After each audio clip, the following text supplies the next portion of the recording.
Welcome to this explainer. Look, if you're a parent or caregiver, you already know that managing screen time, well, it can honestly feel a bit like walking through a minefield. But today, we're going to unpack some absolutely fascinating research on digital parenting that will completely change how we handle those explosive, pull your hair out digital moments. We're going to transition away from those exhausting screen conflicts and instead step into a much calmer, highly effective strategy called active guidance. Seriously, it's going to completely reframe how you look at the devices in your home. Picture this. You finally hit that absolute breaking point of frustration, and before you even realize it, the words just fly right out of your mouth. Enough. No more tablet. I am taking it away for a month. I mean, let's be real. We have all been there, right? It's a completely understandable reaction when you just want to regain some sense of sanity and control in your house. But here's the really fascinating twist. By reacting this way in the heat of the moment, you haven't actually taken away the screen's power. In fact, you've just made that forbidden screen significantly more powerful. It literally becomes the ultimate prize that the whole family is now fighting over. Okay, so let's really dive into this dynamic. Now, a sudden, angry ban might bring some immediate peace and quiet to the living room. And sure, that short-term silence can feel like a massive victory. But we have to recognize that this is pure external control. You, the adult, are holding the device and making literally every single decision. The problem? It utterly fails to teach your child the internal skills they are actually going to need to manage technology tomorrow. Things like choosing appropriate content or, stopping at a planned time or just simply waiting. Think about it. If they only practice obedience while you are standing right there watching them, what on earth happens when you aren't around? So let's talk about the illusion of the ban and the 4 specific ways total prohibition actually backfires on us. Stopping a behavior for just a single evening, that's just a short-term illusion. First off, a total ban drastically increases the emotional value of the screen. I mean, think about it. When one specific activity is treated as the absolute highest currency in your household, literally the ultimate reward and the most devastating punishment, it becomes incredibly desirable to a kid. Basically, you are accidentally marketing the device as the greatest thing in the entire world. Second, a ban completely shifts your child's attention. Usually, you throw down a screen ban because of some root problem, right? Maybe it's unfinished homework, a blown bedtime, or just some really disrespectful communication. But the very second you ban that device for a month, that original, crucial issue just gets totally lost in the shuffle. The entire family dynamic instantly devolves into this daily, relentless battle of, when do I get my tablet back? The actual lesson you wanted to teach? Poof, completely evaporates. Third, and this is a big one, strict, punitive control encourages secrecy. If your child expects that any little slip-up is going to result in a total tech ban, they're just going to drive their behavior underground. They might start hiding their screen use, scrubbing their browser history, or secretly borrowing a friend's phone. And that is incredibly dangerous, because if they happen to stumble across something really disturbing online or if they experience cyberbullying, they are going to be way too terrified of your punishment to ever come to you for help. Fourth, a ban just leaves this massive empty space.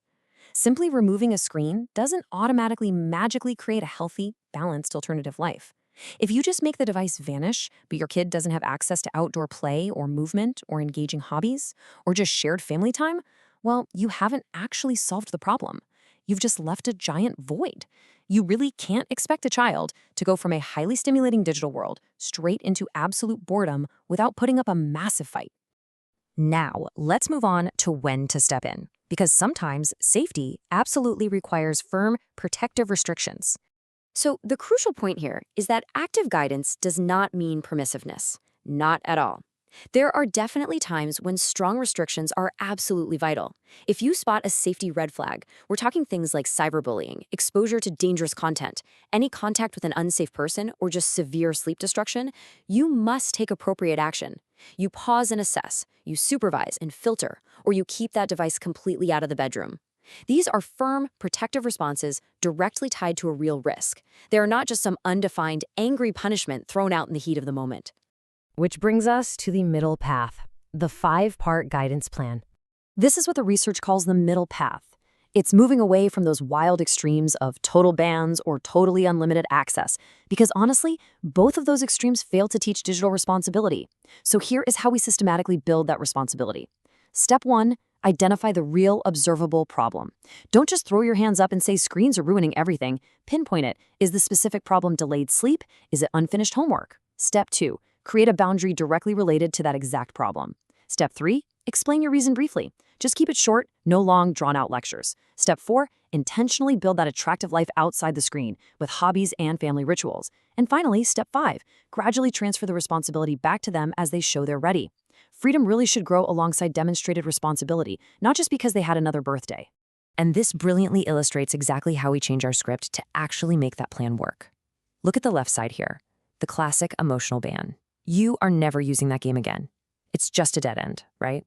But on the right, we have active guidance. We are pausing this game for 3 days while we review what happened. Do you see the difference?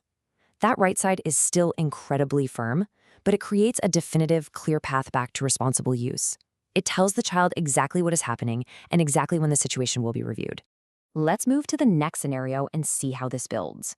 Instead of shaming the child by saying, "You cannot control yourself," check out the alternative. Stopping is difficult. We're going to use a timer and a charging station.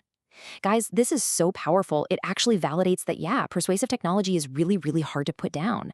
But then it immediately pivots to a practical, structural response. You are attacking the problem, not attacking the child. All right, let's look at the 7-day reset, which is all about moving from a ban to active guidance. So how do we actually put all of this into practice, like today? The source material offers a highly practical application called the 7-day reset, designed to help you just regain your footing. Here are your actionable reset steps for the week. First, pick just one observable conflict. Say, gaming keeps continuing 30 minutes past the agreed time. Just one. Don't try to fix everything at once. Create one related boundary for it. Explain your reasoning in literally just 1 or 2 sentences. Next, choose one practical support, like setting up a physical timer or using a central charging station in the kitchen. Protect just one offline space, maybe family dinner or sleep time. And finally, decide on a review time. Now keep in mind, the goal here is absolutely not zero conflict. Your kids are still going to protest. But the goal is ensuring that when that conflict does inevitably happen, it leads right back to this clear, visible plan. As we wrap up this explainer, I want to leave you with a pretty provocative question to chew on. Is the goal of your digital parenting just to raise a kid who follows the rules only when you are standing right there breathing down their neck? Or is the ultimate goal to raise a child who genuinely understands the reason for the limits and develops the ability to carry that boundary within themselves? By replacing anger and bans with this active guidance, you are doing so much more than just stopping a behavior today. You are actually teaching them the vital self-regulation skills they absolutely need for tomorrow.